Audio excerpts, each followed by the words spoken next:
চলতি বছরের শুরুতে যুক্তরাষ্ট্রের লস অ্যাঞ্জেলেসের দাবানলের আগুনে প্রাণ হারিয়েছে প্রায় ২৫ জন। আহতের সংখ্যাও কম নয়। আগুন থেকে বাঁচতে ঘরছাড়া হয়েছেন লাখো মানুষ। আর সেই দাবানলের ক্ষতিগ্রস্তদের কথাই ছিল গ্র্যামি অ্যাওয়ার্ডসের মঞ্চে।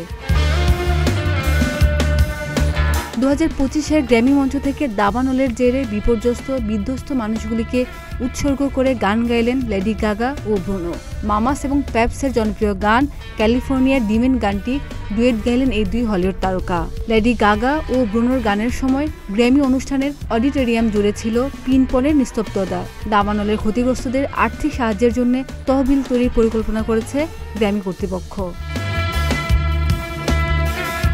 এই সময় আমেরিকার সবচেয়ে আলোচিত ইস্যু হল ট্রাম্পের অভিবাসী আইন। যুক্তরাষ্ট্র থেকে অবৈধ অভিবাসীদের তাড়াতে ঝটিকা অভিযান শুরু করেছে নিরাপত্তা বাহিনী। প্রেসিডেন্ট ডোনাল্ড ট্রাম্পের নতুন প্রশাসনের নির্দেশে শুরু হয়েছে এ তৎপরতা। এদিকে গ্র্যামির ৬৭তম আসরের নিজের জন্মদিনেই পপ গায়িকা সারিকার মুকুটে যুক্ত হলো নতুন পালক। চতুর্থবারের মতো জিতলেন গ্র্যামি। পুরস্কার হাতে নিয়ে বেশ আবেগপ্রবণ হয়ে পড়েন গায়িকা। বক্তৃতার শুরুতে আমেরিকার লস অ্যাঞ্জেলেসের ভয়াবহ দাবানলে ক্ষয়ক্ষতি নিয়ে কথা বলেন তিনি। এরপর তার পাওয়া পুরস্কার অভিবাসীদের উৎসর্গ করেন শাকিরা। সেই সঙ্গে বিশ্বের প্রতিটি কর্মরত নারীর পরিশ্রমকেও কুর্নিশ জানান তিনি।